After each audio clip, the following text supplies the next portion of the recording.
9 scars on my heart, but I'm stronger today. Every breath is a gift, every beat is a way. I'm living proof you can rise even after the fall. The good life is here, and I answer the call.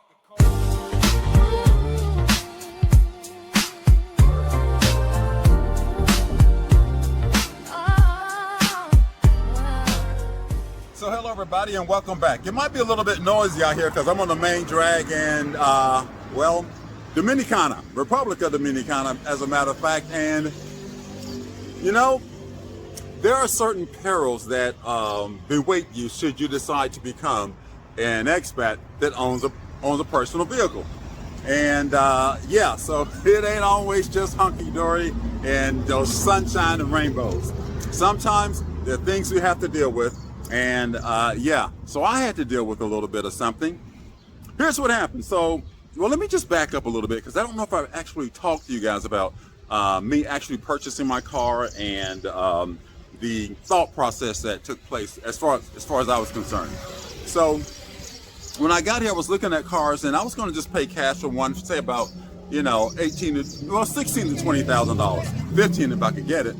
But then I got to thinking, as I was looking at them, that's a lot of money to just be parting with if I don't have an immediate replacement for it. So I decided to buy something a little bit less expensive.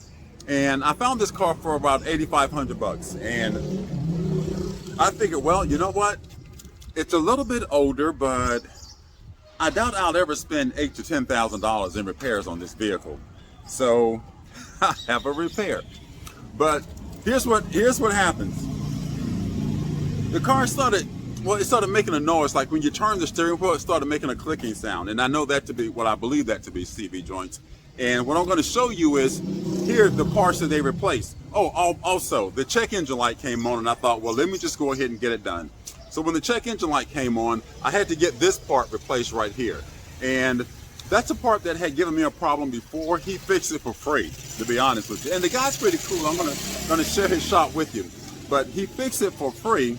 And this time it went out again, so I figured, well, let's just go ahead and replace it and get that behind us. And then I figured I'd go ahead and get the issue, you know, concerning the steering and all that, because I don't want that suspicion to be a long-term. And this is this place right here. I'll show you the name in a minute. And here's the whip. It's all done, ready to ride, right? So we're good. But so he took care of that for me. Now, what he replaced was this, okay? That's like 4 parts. He did both sides, the entire front end of the car, right? And let me tell you something, it drives so much better. It drives better than it actually did when I first purchased it. So I want to give him a shout out for that, because you know, when you live in a foreign country, there's just some things you don't know, you know, you got to get used to. And here's the name of this company right here. But there's some things you got to learn, right? And can you get the phone number in there? There we go. There's phone number right there, 806-949-7301. And the name of his shop is Headache Auto Tech. And there's some things you have to figure out when you become an expat, you know. Everything doesn't just come easy. And sometimes, you know, you got to be blessed and have a little luck too. How did I find this guy? So when I purchased the car, I did what the average person, I would think, would want to do when they purchase a new car, you know, or not a new car, but a car that's new to them. You need to be careful because that's some dog poop right there, right? So I took it to the Goodyear place and, you know, get the oil change, spark plugs, you know, all the little stuff that you want to get done, because people tell you that they're going to do things to a vehicle when you purchase them, or, you know, or that things have been done. And if you trust that and it hadn't been done, then that's going to be on you. So I just went ahead and went in there and got some things done. And I asked them, well, they didn't want to do the spark plugs at the Goodyear place because they just want to do tires and brakes and stuff like that, which is cool. That's their business. So he referred me to this guy, but then I thought, I don't know, because, you know, shade tree mechanic, that thing. Here comes the bike. We'll let him get by. But anyway, I decided that Republic of Dominicana, you're going to have to listen to bikes. Anyway, or hear them if you don't listen. Anyway, I decided I would go to a Ford dealership. Big mistake. Big mistake. Ford dealership is horrible.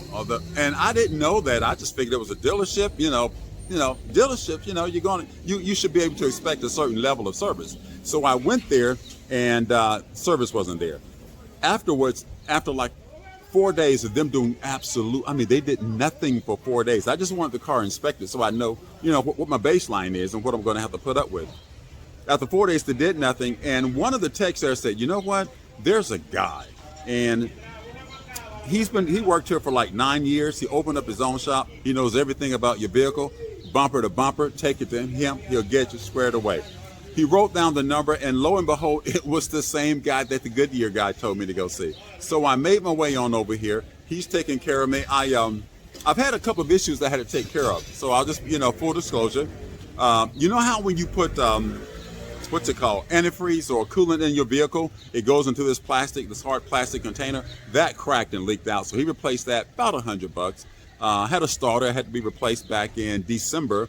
And that was about $200, a little under that maybe, like $183. Call it $200.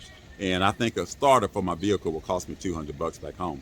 Anyway, and then there's this. But yeah, he replaced all of this stuff and the whole front end of the car basically. And you know what it cost me? $800. Now I know you might say $800, man, that's a lot of money.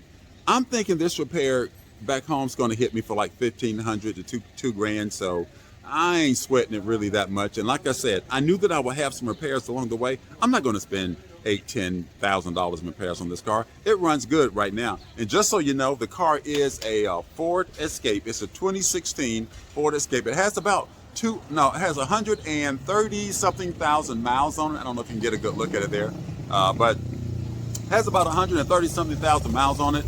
And quite frankly, you shouldn't have to replace those parts with only that many miles on it. But down here, the streets have, they don't have potholes, they have craters, okay? And Dominicans, they just fly right through them. They just, ba-doom, just keep it going, they keep it moving. And so if you decide to move down here or to a place similar to this and you purchase a car, that's probably what the previous owner might have been doing. And they just, if they see you slowing down for a pothole, they're going to go around you and just fly right over it. They don't think about the suspension. I don't know, but that's just the way it seems, but that's just what I've experienced. But anyway, if you need to get your vehicle repaired, come on over here and see Juan, or Jan. Jan is how he pronounces his name. He spells it J-O-A-N, and he's not here right now. I just came through. It's morning. The sun just came up, and but it's morning here. And he's not here yet. His guys are here working on some other cars, but he always treats me fair. He always takes care of me. He puts me in the front of the line, because when I brought my car in, he took a car down out the rack, put mine on, they got it up. I left it with him at about 11 o'clock in the morning, and he had it ready the next day. So that's a lot of work to be done in such a short period of time. I'll get you the WhatsApp number again right there. It's backwards, but you can read that. 809-949-7301 is the number. And yeah, I just wanted to drop that with you, on you guys, and share that with you, because it's important. If you're going to move somewhere, if you want to have personal transportation. I know a lot of people move down here and they say they don't ever want to drive. I know a lady, she's been here 14 years. She's never driven. She has a driver.